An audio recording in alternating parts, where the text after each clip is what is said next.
അനി നയനോട് ചോദിക്കാണ്, അല്ലേടത്തി എന്താ ഈ വാഴ കല്യാണം? ഞാൻ ഓൺലൈനിലൊക്കെ നോക്കി, ഒരാൾക്ക് 2 വിവാഹം ഉണ്ടെങ്കിൽ അത് ദോഷം തീർക്കാൻ വേണ്ടി ചെയ്യുന്നതല്ലേ ഈ വാഴ കല്യാണം. അപ്പൊ എനിക്ക് 2 വിവാഹം ഉണ്ടോ എന്ന് ചോദിക്കാണ്. എന്താണ് നീ ഇങ്ങനെയൊക്കെ സംസാരിക്കുന്നത്? അങ്ങനെയൊന്നും അല്ല, നിന്റെ വിവാഹത്തിൽ ചെറിയൊരു തടസ്സങ്ങളൊക്കെ ഉണ്ട്, അതുകൊണ്ട് മാത്രമാണ് ഇങ്ങനെ നടത്തിയത്, അല്ലാതെ അതിന് മറ്റൊരർത്ഥവും ഇല്ല. നീ ദയവ് ചെയ്ത് നിന്റെ മനസ്സിലുള്ളതെല്ലാം മാറ്റണം, അല്ലാന്നുണ്ടെങ്കിൽ അതിന്റെ പഴി കേൾക്കേണ്ടി വരുന്നത് ഞാനും നന്ദുമായിരിക്കും. അനി പറയാണ്, ഇല്ലെടുത്തി ഞാനിപ്പോൾ ശല്യം ചെയ്യാറൊന്നുമില്ല, എങ്കിലും ഈ കല്യാണം എനിക്ക് പൊരുത്തപ്പെട്ടു പോകാൻ കഴിയുന്നില്ല. അവളെ അവർ തട്ടിക്കൊണ്ടുപോയതല്ലേ, എന്നിട്ടെങ്കിലും ആരെങ്കിലും അന്വേഷിക്കുന്നുണ്ടോ അത് ആരാണോ എന്താണെന്നൊക്കെ?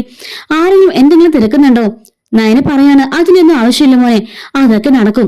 നാളെ മോന്റെ കല്യാണം, അത് മാത്രം മോൻ ചിന്തിച്ചാൽ മതി. ഇതിനെന്തെങ്കിലും തടസ്സം ഉണ്ടായാല് പഴി കേൾക്കാൻ പോകുന്നത് പാവം എന്റെ നന്ദു മോളായിരിക്കും. അവളൊന്നും അറിഞ്ഞിട്ടില്ല, നിനക്കറിയാലോ, അവൾ നിന്നെ വെറും സുഹൃത്തായിട്ട് മാത്രമേ കണ്ടിരിക്കുന്നേ, അല്ലാതെ അതിന്റെ അപ്പുറം നിന്നിലേക്ക് അവൾക്ക് ഒന്നുമില്ല എന്ന് പറയുന്നുണ്ട്.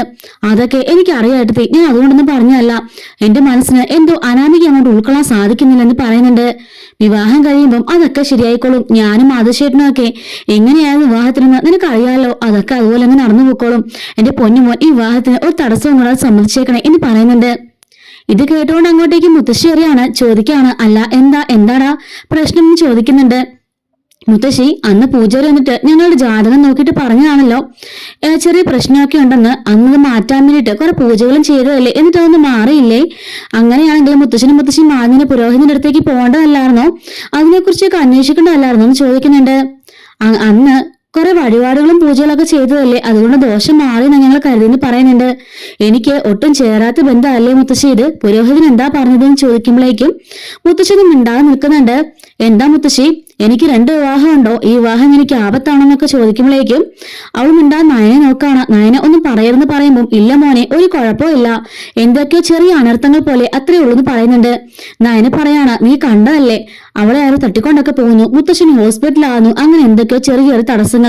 അതുകൊണ്ട് അതെല്ലാം മാറാൻ വേണ്ടിയിട്ടാ ഈ ഒരു ചടങ്ങ് നടത്തിയത്. അതിനങ്ങനെ കണ്ടാൽ മതി, അല്ലാതെ വേറെ ഒരർത്ഥവും ഇല്ല എന്ന് നയന അവനെ പറഞ്ഞുകൊണ്ടിരിക്കുകയാണ്.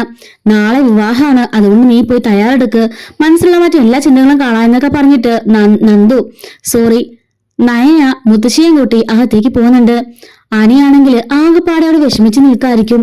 ഇതേ സമയത്ത് നന്ദു ഇങ്ങനെ ഹാളില് വിഷമിച്ച് നിൽക്കായിരിക്കും. അങ്ങോട്ടേക്ക് അനി വരുന്നുണ്ട്. പെട്ടെന്ന് ചാടിക്കയറി നന്ദു പറയാണ്, അനി, ഞാൻ നിന്നെ പറഞ്ഞിട്ടില്ലേ എന്നോട് സംസാരിക്കാൻ വരുതെന്ന്?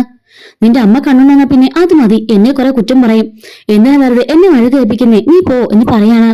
അയ്യോ, ഞാൻ അതിനൊന്നും വന്നതല്ല, ഞാൻ നിന്നൊരു കാര്യം ചോദിക്കാൻ വന്നതാ. അനി വേണ്ട, എന്നോടൊന്നും സംസാരിക്കേണ്ട, നീ പോയിക്കോ, വെറുതെ എന്റെ പുറകെ ഒന്ന് ശല്യപ്പെടുത്തരുത്. ഞാൻ പറഞ്ഞതല്ലേ എനിക്കൊന്നും അങ്ങനെയൊന്നുമില്ല, ഫ്രണ്ട്ഷിപ്പ് മാത്രമുള്ളൂ. അയ്യോ, അതൊന്നും പറയാൻ ഞാൻ വന്നതല്ല, നിന്നോട് കണ്ടപ്പോ ജസ്റ്റ് സംസാരിക്കാൻ വന്നേ ഉള്ളൂ, അതും തെറ്റായി പോയോ എന്ന് ചോദിക്കുന്നുണ്ട്. പെട്ടെന്ന് അങ്ങോട്ടേക്ക് ജാനകി വരികയാണ്. ജാനകി വന്നിട്ട്, ഓഹോ, നീ വീണ്ടും ഇവനെ തപ്പിപ്പിടിച്ച് ഇങ്ങോട്ട് വന്നല്ലേ? നിന്നോട് ഞാൻ പറഞ്ഞല്ലേ വിവാഹത്തിനൊന്ന് വന്നാൽ മതിയെന്ന്? അത് ഞാൻ പറഞ്ഞതാ, പക്ഷെ അച്ഛനും ചേച്ചിയൊന്നും സമ്മതിച്ചില്ല. അനി പറയുന്നുണ്ട്, അതെ, ഇവളുടെ 2 ചേച്ചിമാരും ഇവളുടെ അമ്മയോട് ഉള്ളതല്ലേ, അപ്പൊ ഇവൾ ഇങ്ങോട്ടേക്ക് വരേണ്ടതല്ലേ അമ്മേ? അമ്മ എന്തിനാ ഇങ്ങനെയൊക്കെ സംസാരിക്കുന്നു ചോദിക്കുന്നുണ്ട്. ഞാൻ സംസാരിക്കുന്ന അപ്പൊ കുഴപ്പമല്ലേ? ജാനകി പറയാണ്. ഇതെല്ലാം അവിടെ നിന്ന് മാറുന്ന കേക്കാണ് നവ്യ. അനിയോട് നന്ദുവിനോട് ജാനകി പറയുന്നുണ്ട്, എന്റെ മോനെ വീണ്ടും വശത്താക്കാൻ വേണ്ടി നീ വന്നിരിക്കല്ലേ സംസാരിക്കാനായിട്ട്? ഞാനിതൊന്നും ചെയ്തില്ലമ്മേ. അപ്പോഴേക്കും അനി പറയുന്നുണ്ട്, അതെ, അവൾ ഒരിക്കലും ചെയ്തിട്ടില്ല, അവളെ കണ്ടപ്പോ ഞാൻ സംസാരിക്കാൻ വന്നത്. അമ്മ എന്തിനാ ആവശ്യമില്ലാതൊക്കെ സംസാരിക്കുന്നേ എന്ന് അനി ചോദിക്കുന്നുണ്ട് കേട്ടോ. അമ്മ എന്തിനാ ഞങ്ങളെ സംശയിക്കുന്നേ? ഞങ്ങൾ സംസാരിച്ചാൽ എന്താ കുഴപ്പം എന്നൊക്കെ ചോദിച്ച് അനി ദേഷ്യപ്പെടുന്നുണ്ട്.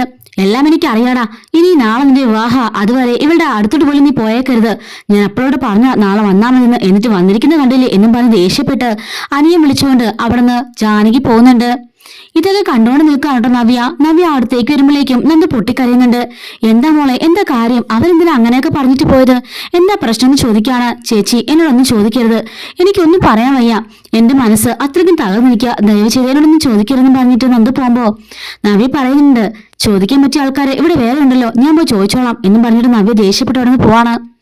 ഈ സമയത്ത് ഹാളിരുന്നുകൊണ്ട് കനകവും നയനയും പറയുന്നോണ്ടിരിക്കുകയാണ്, നല്ല സാരിയല്ലേ മോളെ ഇത് ഓണവും അനിയുടെ വിവാഹമൊക്കെ പ്രമാണിച്ച് ഒരുപാട് എനിക്ക് സാരിയൊക്കെ കിട്ടി, നല്ല അടിപൊളി സാരികളാ, ആദർശമം കൊണ്ടു തന്നെ വലിയ കുഞ്ഞി സാരിയാ, ഇത്രയൊക്കെ കാശ് എന്തിനാ മുടക്കുന്നതല്ലേ എന്നൊക്കെ പറഞ്ഞ് സംസാരിച്ചുകൊണ്ട് നിൽക്കുകയാണ് അവര്. അപ്പോഴേക്കും അങ്ങോട്ട് നവ്യ വരുന്നുണ്ട്. നവ്യോട് ചോദിക്കുകയാണ്, അല്ല, രണ്ടുപേരും എങ്ങനെ എന്തിനാ ഇങ്ങനെ മറക്കുന്നെന്ന് ചോദിക്കുന്നുണ്ട്. എന്ത് മറക്കുന്നു? അല്ല, അനി നിന്നും തമ്മിൽ എന്താ ബന്ധം എന്ന് ചോദിക്കുന്നുണ്ട്. അപ്പോഴേക്കും നയന ഞെട്ടിയിരുന്നേക്കാണ്. എന്താ ചേച്ചിന്ന് ചോദിക്കുമ്പോൾ ഞാൻ ഇപ്പൊ ജാനകി ചെറിയമ്മ അവിടെ നിന്നുണ്ട് നന്ദുവിനെ ഭയങ്കരമായിട്ട് വഴക്ക് പറയുന്നു. പാവം നന്ദുമോൾ അവിടെ നിന്ന് കരയാ. ഞാൻ ചോദിച്ചപ്പം അവളൊന്നും വിട്ടു പറയുന്നില്ല. എന്ന കാര്യം അവർക്ക് പണ്ട് നിന്നെ ഭയങ്കര ഇഷ്ടമായിരുന്നല്ലോ എന്നെയും, ഇപ്പൊ അവർക്ക് അതൊന്നും ഇല്ല. അപ്പൊ നമ്മളോട് ദേഷ്യം അവർക്ക്. എന്താ അതിന്റെ കാരണം എനിക്ക് അറിയണം എന്നൊക്കെ പറഞ്ഞിട്ട് നവ്യ പോയി ചോദിക്കുന്നുണ്ട്. അവളുടെ സങ്കടത്തിന് കാരണം എന്താന്ന് എനിക്ക് അറിയണമെന്ന് നവ്യ പറയാണ്. എന്റെ എങ്ങനെ എല്ലാവരും മറിച്ചു വെക്കുന്നേ? ഞാൻ പറഞ്ഞു നടക്കത്തൊന്നുമില്ല നയന. നീ പറയാന്ന് പറയുമ്പോ ചേച്ചി നമ്മുടെ നന്ദുവിന് ഒരു തെറ്റുപറ്റിപ്പോയി, നന്ദു അനിയും തമ്മിൽ അടുപ്പത്തിലായിപ്പോയി എന്ന് പറയാണ്.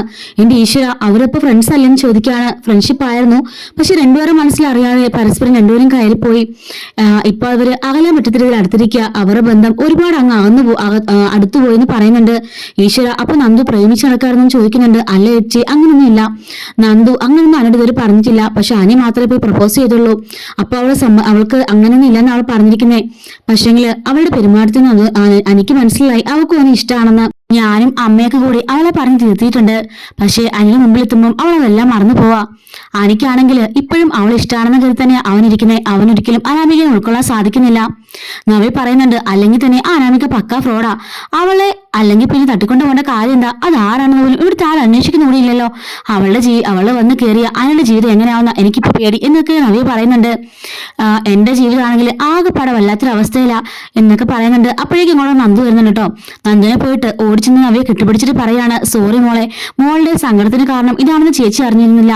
ചേച്ചിയോടൊന്ന് പറഞ്ഞു തരുന്ന എല്ലാവർക്കും എന്നൊക്കെ ചോദിക്കുന്നുണ്ട്. എന്റെ പൊന്നുമോളെ, നിനക്ക് പറ്റിയ ബന്ധമൊന്നുമില്ല ഇത്. ഞാനും നയനെ ഇവിടെ കിടന്ന് അനുഭവിക്കാം. ഞങ്ങൾക്ക് വെറും വേലക്കാരികളുടെ ഇത് മാത്രമേ ഉള്ളൂ ഇവിടെ, അല്ലാതെ ഞങ്ങൾക്ക് യാതൊരു സ്ഥാനവും ഇല്ല.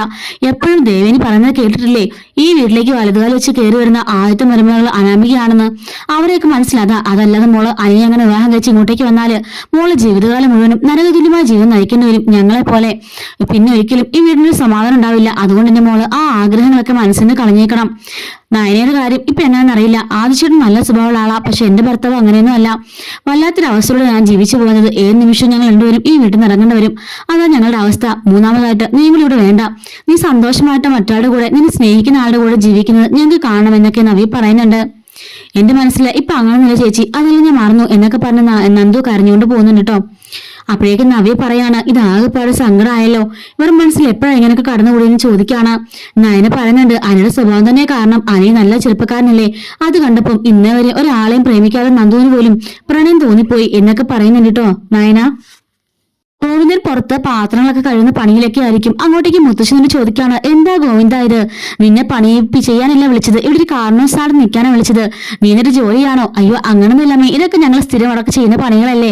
ഓരോ അടുത്ത വീട്ടിലെ വിവാഹത്തിനും ഞങ്ങൾക്ക് തന്നെയാ പോയി പങ്കെടുക്കാറ്, ആളെ ഒന്നും വിളിക്കാറില്ല എന്നൊക്കെ പറയുന്നുണ്ട്.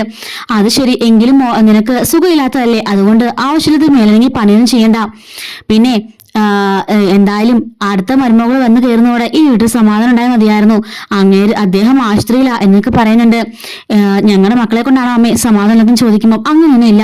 മൂത്ത മോളുടെ കാര്യത്തിൽ ഞാൻ ചെറുതായിട്ടൊക്കെ ഒന്ന് പറയും. പക്ഷെങ്കില് നയന മോളെ ഒരിക്കലും ഞാൻ അങ്ങനെ പറയില്ല. നയനയ്ക്ക് ഒരു കുടുംബം മുന്നോട്ട് കൊണ്ടുപോകുന്നത് എങ്ങനെയാണെന്നൊക്കെ അറിയാം. അവൾ ഈ കുടുംബത്തിന്റെ ഒരു ഇത് തന്നെയാണ്. അത് മാത്രമല്ല നയനമോള് അവൾക്ക് നല്ല കഴിവുള്ള കുട്ടിയാ. ആദർശമോനെ നയനനുമാണ് അടുത്ത വീട് ഏൽപ്പിക്കേണ്ടത്. നയനയ്ക്കും ദേവേനിക്കും ജലജിക്കൊന്നും ആ ഒരു ഇത് ഇഷ്ടമില്ലെങ്കിൽ പോലും ഉടൻ തന്നെ അതൊക്കെ സംഭവിക്കും. താക്കോൽ നിന്റെ കയ്യിൽ കൈമാറും. അതൊന്നോർത്ത് ഗോവിന്ദൻ വിഷമിക്കണ്ട. രണ്ടു മക്കളും ഇവിടെ സുരക്ഷിതമായിരിക്കും എന്നൊക്കെ പറഞ്ഞിട്ട് മുത്തശ്ശി പോകുന്നുണ്ട്. പിന്നീട് ഇങ്ങനെ ആദർശ് വിവാഹത്തിന് തലേദിവസമാണ് കേട്ടോ, രാത്രിയായി.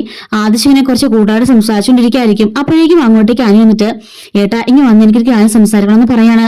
അങ്ങോട്ടേക്ക് ഞാൻ ചോദിക്കുകയാണ്, അല്ല ഏട്ടാ എന്റെ ജാതകത്തില് എന്തൊക്കെയോ പ്രശ്നമുണ്ടെന്ന് പറയുന്നല്ലോ, 2 വിവാഹമുണ്ടെന്നൊക്കെ പറയുന്നു. അങ്ങനെയാണെങ്കിൽ പിന്നെ ഈ ബന്ധം തുടർന്ന് മുമ്പോട്ട് പോകേണ്ട ഒരു കാര്യമുണ്ടോ എന്ന് ചോദിക്കുന്നു കേട്ടോ.